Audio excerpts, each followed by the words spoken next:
wabarakatuh. Selamat pagi, salam sejahtera bagi kita semua. Perkenalkan, nama saya Dr. Nasir SPMP, dosen tetap program studi Ilmu Administrasi Publik, Sekolah Tinggi Ilmu Sosial Ilmu Politik Banten Raya, Pandeglang, Banten. Pada kesempatan kali ini saya akan menampilkan video pembelajaran sebagai bagian pernyataan diri dosen unjuk kerja Tridharma Perguruan Tinggi untuk memenuhi salah satu persyaratan mengikuti sertifikasi dosen tahun 2025. Mata kuliah yang akan ditampilkan pada video ini adalah manajemen sumber daya manusia dalam sektor publik. Mata kuliah ini adalah mata kuliah yang wajib dengan bobot SKS 3 yang harus diambil oleh mahasiswa di semester genap atau semester 4. Mata kuliah ini terdiri dari 16 kali pertemuan, 14 kali pertemuan tatap muka, dan 2 kali pertemuan untuk pelaksanaan ujian tengah semester dan pelaksanaan ujian akhir semester.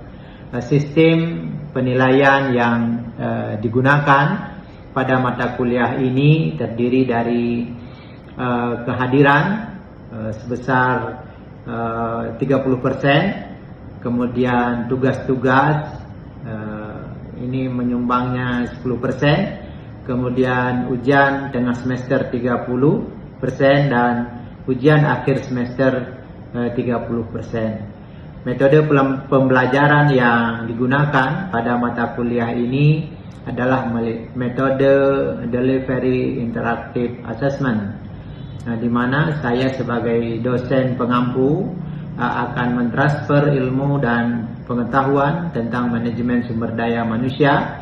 Kemudian akan ada umpan balik dari mahasiswa berupa pertanyaan-pertanyaan maupun diskusi yang kita buka di dalam setiap pertemuan. Deskripsi mata kuliah ini adalah mata kuliah yang membahas hal-hal yang berkaitan dengan manajemen sumber daya manusia, seperti konsep dan tantangan manajemen sumber daya manusia, kemudian perencanaan SDM, kemudian materi rekrutmen pegawai atau karyawan, kemudian pengembangan SDM, kemudian manajemen karir, penilaian prestasi kerja, kemudian materi kompensasi, motivasi, dan juga hubungan industrial, ya, serta materi pemutusan hubungan kerja. Capaian pembelajaran yang ingin dicapai dalam mata kuliah ini diantaranya adalah diharapkan mahasiswa mampu memahami berbagai permasalahan, tantangan, serta hal-hal teknis yang berkaitan dengan manajemen sumber daya manusia. Mahasiswa harus dapat melaksanakan, ya, manajemen sumber daya manusia yang profesional dan memiliki kemampuan entrepreneurship. Adapun beberapa referensi yang saya pakai yang digunakan di dalam mata kuliah ini diantaranya adalah buku Wayne Mandi. Nah, ini terkait dengan manajemen sumber daya manusia, penerbitnya Erlangga, Jakarta. Kemudian juga buku manajemen sumber daya abad 21, ini penerbitnya Darsono dan kawan-kawan yang diterbitkan oleh Mitra Wacana Media Jakarta. Kemudian juga buku Bapak Irham Fahmi, yaitu tentang pengantar manajemen sumber daya manusia, konsep dan kinerja, Mitra Wacana Media Jakarta. Kemudian juga buku kepemimpinan yang memotivasi, ini PT Gramedia Pustaka Utama, penulisnya Adair John. Kemudian juga buku manajemen personalia dan sumber daya manusia, Pak Hani Handoko. Kemudian juga manajemen sumber daya manusia, Bumi Aksara Jakarta, penulisnya Melayu Hasibuan. Berikut adalah video pembelajaran mata kuliah Manajemen Sumber Daya Manusia Sektor Publik pertemuan pertama dengan pokok bahasan pengantar Manajemen Sumber Daya Manusia, konsep dan tantangan Manajemen Sumber Daya Manusia. Assalamualaikum warahmatullahi wabarakatuh. Selamat siang. Hari ini kita lanjutkan perbincangan kita. Ini adalah pertama untuk MK Manajemen Sumber Daya Manusia semester 4 ya.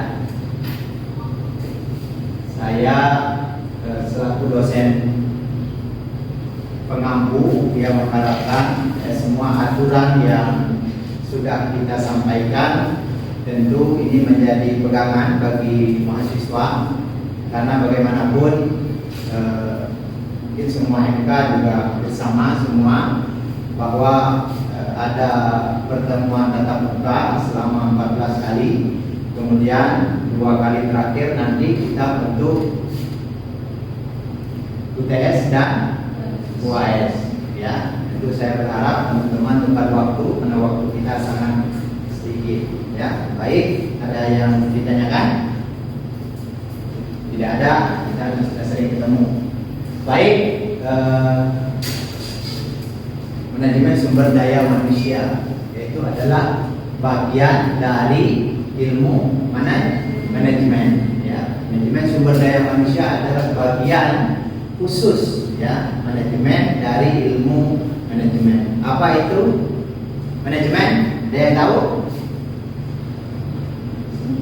Ya, seni menyelesaikan pekerjaan ya, menilai orang lain untuk mencapai tujuan organisasi ya. Jadi ya mungkin saudara-saudara pernah mendengar namanya POA. Ada yang tahu POA? Planning, organizing, actuating, controlling. Ya, itu adalah fungsi-fungsi manajemen yang standar ya, yang selama ini kita lihat ya di referensi-referensi. Nah, jadi ada planning adalah perencanaan ya. Kemudian organizing ya. Kemudian actuating dan controlling ya. Jadi manajemen adalah bagaimana bisa menggerakkan orang-orang yang ada di dalam organisasi untuk mencapai tujuan organisasi ya. Nah, organisasi kemudian mungkin ada organisasi nirlaba, kemudian ada organisasi yang bersifat profit oriented ya. Semua sama ya, baik nirlaba maupun profit oriented sama-sama membutuhkan manajemen ya, untuk menggerakkan sumber daya agar apa yang sudah menjadi target sasaran organisasi bisa tercapai ya. Makanya di sini disebut juga manajemen adalah ilmu yang fungsinya untuk menerangkan fenomena dan memberikan penjelasan yang sebenarnya ya. Jadi semua manusia, saya kira pemimpin ya yang ada baik di tingkat level rendah maupun tinggi, itu semua butuh manajemen untuk mengatur agar efektif dan efisien ya. Nah, ini salah satu pakar manajemen ya mengatakan bahwa manajemen sebagai sebuah proses ya, perencanaan, pengorganisasian, pengkoordinasian dan pengontrolan sumber daya ya, agar efektif dan efisien dalam setiap organisasi, setiap tujuan yang ingin diharapkan ya. Makanya di sini perencanaan sangat penting, karena tanpa perencanaan fungsi-fungsi yang lain juga tidak akan bisa berjalan ya. Oleh karenanya memang tugas yang secara benar-benar terorganisir sesuai dengan jadwal. Semakin bagus manajemen seseorang dalam memimpin organisasi, tentu akan lebih efektif, efisien ya. di sisi biayanya, di sisi sumber daya, di sisi waktu dan lain itu pasti akan lebih efektif dan efisien. Ya, nah ini bagaimana membuat planning? Ya, tadi kita ketahui planning adalah bagian dari salah satu fungsi manajemen, yaitu bagaimana organisasi menetapkan tujuan yang diinginkan dan kemudian menyusun rencana strategi bagaimana cara mencapai tujuan organisasi, yaitu melalui fungsi-fungsi manajemen. Ya, tadi merencanakan, mengorganisasikan, menggerakkan, mengendalikan. Nah ini, nanti kalau kita belajar lagi manajemen yang khusus, yaitu untuk menambahkan kompetensi kita. Ya, kita kenal mungkin ada manajemen proyek, ya, itu khusus bagaimana kita menjalankan keproyekan. Nah, karena ada risiko di sana. Ya, kemudian ada yang kita inginkan profit, makanya harus efektif dan efisien. Kemudian dalam mengelola misalnya manajemen rumah sakit, nah itu sudah khusus, artinya manajemen khusus yang menangani tata kelola rumah sakit agar tidak merugi, kemudian agar lebih efektif dan efisien. Nah itu harapannya. Banyak sekali nanti manajemen yang lain yang khusus, ya, yang sekarang sudah banyak pakar-pakar mendalami. Jadi tidak hanya fungsi misalnya yang bawah itu, tapi ada fungsi budgeting dan lain-lain. Itu semua adalah dari hasil-hasil temuan para pakar manajemen. Nah, apa tujuan manajemen secara umum? Yaitu menerangkan peranan manajemen dalam memimpin dan mengelola kegiatan dalam organisasi atau dalam perusahaan profit oriented. Kayak kita sama, misalnya kalau di pemerintah, ya kan, ya dibutuhkan ya untuk pengelolaan agar pelayanan masyarakat lebih baik, ya. Kalau bisa cepat, kenapa harus lambat? Kalau bisa murah, kenapa harus mahal, gitu ya. Nah, hal-hal itu yang membuat agar pelayanan itu lebih prima. Nah, kalau di perusahaan, yaitu menekan biaya, meningkatkan profit, sehingga perusahaan mendapatkan laba yang banyak, sehingga para pemegang saham bisa mendapatkan dividen yang tinggi. Nah, jadi orang tertarik di situ. Kalau di pemerintah ya itu pelayanannya yang bagus, gitu, karena nggak boleh narik duit. Tapi kalau di perusahaan, ya karena profit ya sebanyak-banyaknya, menekan anggaran, membesarkan keuntungan. Ya. Ada yang ditanyakan?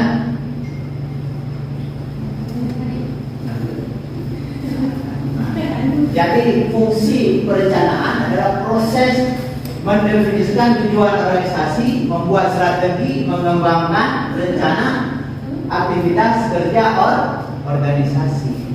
Ya, makanya dalam setiap aktivitas pasti ada namanya perencanaan. Ya, apa? Input, proses, output. Nah, selalu di situ. Bagaimana kita merencanakan agar tadi semua sebuah kegiatan direncanakan, ya, bagaimana sumber dayanya, bagaimana biayanya, bagaimana aktivitasnya. Nah, jadi proses perencanaan itulah yang menentukan sehingga yang lain bisa berjalan. Ya. Perencanaan adalah proses terpenting dari semua fungsi manajemen. Jadi kalau perencanaannya tidak jalan, fungsi-fungsi yang lain tadi pengorganisasian, pengarahan, pengendalian itu tidak dapat berjalan. Ya, ya karena orang ngeraba-raba. Ya. Sama halnya, misalnya di kampus ini, ya direncanakan, ya seorang mahasiswa kapan dia bisa KKN, kapan dia bisa magang, kapan dia bisa melakukan penelitian, kapan dia bisa sidang, apa syarat-syaratnya, itu semua sudah ada di dalam pedoman akademik. Kurikulumnya sudah ada, tinggal di pedoman. ya siapa dosen pengasuhnya, ya sehingga targetnya semua mata kuliah harus lulus. Ya, kalau tidak kan ngulang atau remedial, artinya yang kurang bagus harus diambil lagi menjadi bagus. Gitu.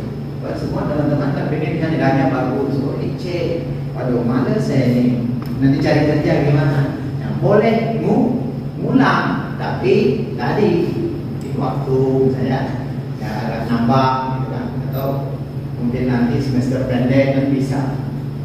Hal-hal yang membuat agar tujuan kita tercapai. Ya. Nah, jadi perencanaan, ya, kemudian operasinya adalah tindakan, ya, dalam pelaksanaan, ya, sehingga betul-betul semua sesuai dengan target, ya, tercapai. Ya. Misalnya tercapai apa? Capaian pembelajaran, berarti semua mahasiswa memahami dari apa yang menjadi tujuan mata kuliah, berarti itu tercapai. Ya, sama halnya di dalam setiap perencanaan yang ada. Nah, itu fungsi manajemen. Apa saja aktivitas dalam perencanaan itu? Yang pertama adalah menetapkan arah tujuan dan target organisasi. Tadi targetnya apa misalnya? Meningkatnya profit atau keuntungan perusahaan, ya. Itu harus ditetapkan dulu berapa miliar. Misalnya harus ada dengan menggunakan sumber daya yang ada. Ya. Yang kedua, menyusun strategi. Seperti apa strateginya? KH yang gede tapi tidak punya cara. Ya, strateginya. Ini dapat hambatan, ya. Yang kedua seperti apa yang sehingga tercapai, ya. Kemudian menentukan sumber daya yang dibutuhkan, sumber daya mulai dari modal, ya kan, dan finansial, alat, mesin, SDM, ya kan. Nah, itu semua adalah sumber daya yang dibutuhkan sehingga pekerjaan yang diberikan kepada kita itu bisa tercapai. Misalnya perusahaan penggarap jasa tenaga kerja, masih calonnya sudah ada, ya kan? Agar ini menghasilkan uang seperti apa? Ya, harus dibawa ke diklatnya harus jalan, diberikan modul-modul di sana sehingga dia punya keterampilan, skill, sehingga bisa diterbangkan ke Taiwan misalnya, kemana lagi, ke Arab gitu kan? Nah, sehingga menghasilkan devisa, menghasilkan pundi-pundi uang, gitu. Karena dia sudah memahami, dengan ada pelatihan dia sudah memahami tugas dan kewajibannya jelas. Nah, itu namanya menentukan sumber daya. Menetapkan standarnya seperti apa? Kayak di sini misalnya standarnya yang disebut mahasiswa excellent seperti apa? Mahasiswa di atas standar. Misalnya, karena lulusan yang kita harapkan lulusan yang profesional misalnya. Nah, itu ada standar yang diberikan. Berarti kan untuk mendapatkan standar itu apa saja yang harus dilaksanakan.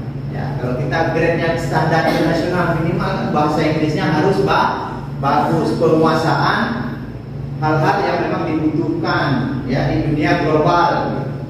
Ya, ini kita hayang besar tapi kita tidak memiliki tadi pengalaman, keterampilan, pengetahuan yang cukup gitu. Gak mungkin itu akan tercapai. Jadi aktivitas inilah yang ada di dalam perencanaan. Minimal ini, mungkin ada lagi hal-hal yang lain. Yang kedua adalah fungsi organisasi. Apa artinya? Ya, pengaturan sumber daya manusia dan sumber daya fisik yang dimiliki agar bisa menjalankan rencana-rencana yang sudah diputuskan untuk mencapai tujuan. Ya kan? Memilah-milah misalnya. Ya, kalau di SMA dulu ada kelas inti, ada kelas yang biasa. Kelas inti itu adalah kelas orang-orang yang bagus, nilainya bagus, motivasinya bagus. Nah itu, karena ada target nanti lulusan SMA itu harus masuk ke perguruan tinggi yang hebat, baik di dalam maupun di luar negeri, dibekali dengan berbagai macam ilmu, ya, para gurunya, ya, tutorialnya dan lain-lain, sehingga pada saat dia harus menempuh ujian semua bisa lulus. Nah, rata-rata di kelas inti itu kan orang-orang yang bagus disediakan ke kelas, dikumpulkan. Nah, itu. Ya, jadi ini benar. Di dalam organisasi juga mulai ini tugas, siapa yang bagian modal, siapa yang bagian acara, siapa yang bagian humas, siapa yang bagian, nah itu semua diatur, ya, sehingga tadi acaranya bisa berjalan dengan lancar, tidak ada hambatan, tidak ada saling ketergantungan, karena sudah dibagi job desk masing-masing. Tinggal apa tugasnya, bendahara apa tugasnya, yaitu humas apa. Jadi aktivitas inilah yang ada di dalam perencanaan. Minimal ini, mungkin ada lagi hal-hal yang lain. Yang kedua adalah fungsi organisasi. Organizing apa artinya? Ya, pengaturan sumber daya manusia dan sumber daya fisik yang dimiliki agar bisa menjalankan rencana-rencana yang sudah diputuskan untuk mencapai tujuan. Ya kan? Memilah-milah misalnya. Ya, kalau di SMA dulu ada kelas inti, ada kelas yang biasa. Kelas inti itu adalah kelas orang-orang yang bagus, nilainya bagus, motivasinya bagus. Nah itu, karena ada target nanti lulusan SMA itu harus masuk ke perguruan tinggi yang hebat, baik di dalam maupun di luar negeri, dibekali dengan berbagai macam ilmu, ya, para gurunya, ya, tutorialnya dan lain-lain, sehingga pada saat dia harus menempuh ujian semua bisa lulus. Nah, rata-rata di kelas inti itu kan orang-orang yang bagus disediakan ke kelas, dikumpulkan. Ya, jadi ini benar. Di dalam organisasi juga mulai ini tugas, siapa yang bagian modal, siapa yang bagian acara, siapa yang bagian humas, siapa yang bagian, nah itu semua diatur, ya, sehingga tadi acaranya bisa berjalan dengan lancar, tidak ada hambatan, tidak ada saling ketergantungan, karena sudah dibagi job desk masing-masing. Tinggal apa tugasnya, bendahara apa tugasnya, yaitu humas apa tugasnya, bagian acara menyiapkan apa. Ya, ini adalah di dalam fungsi manajemen yang kedua ini adalah organizing, ya. Nah, ya, mengelompokkan semua orang, alat, tugas, wewenang yang dijadikan satu kesatuan yang kemudian digerakkan melaksanakan apa yang sudah direncanakan sebelumnya. Ya, memudahkan pengawasan dan menentukan orang-orang yang dibutuhkan di dalam tugas. Nah, tadi kan sudah kita bagikan masing-masing itu. Nah, tinggal pimpinannya. Kalau di dalam task force kegiatan biasanya ada OC, ada SC, ya kan? Berarti ketua panitia dengan jajarannya itu sudah dibagikan. Pengarahnya siapa? SC-nya. Nah, oh ini kayaknya kurang begini, harus begini. Ya, seminar nasional kan itu banyak hal, menyiapkan tempatnya, menyiapkan narasumbernya, menyiapkan akomodasinya dan lain-lain, menyiapkan materinya, menyiapkan pesertanya. Nah, itu sudah dibagi tugas masing-masing. Ya, kalau itu tidak jalan, ya bagaimana mungkin seminar itu bisa berjalan? Ya, nah ini saya kira fungsi-fungsi yang tentu di dalam setiap apa yang kita lakukan itu semua harus ada. Baru dua yang kita bahas, perencanaan dan pengorganisasian. Ya, mudah-mudahan dalam pertemuan ke depan kita bisa lebih banyak lagi referensi-referensi yang kita lakukan sehingga teman-teman di dalam manajemen sumber daya manusia ini sangat mampu membedakan mana yang manajemennya, mana nanti manajemen sumber daya manusia sebagai pengantar mahasiswa memang harus mengetahui ya ilmu manajemen secara umum ya. Mudah-mudahan minggu depan kita masuk ke fungsi yang selanjutnya dan bisa masuk di dalam materi manajemen sumber daya manusia. Saya kira demikian kuliah kita pada hari ini. Terima kasih. Assalamualaikum warahmatullahi wabarakatuh.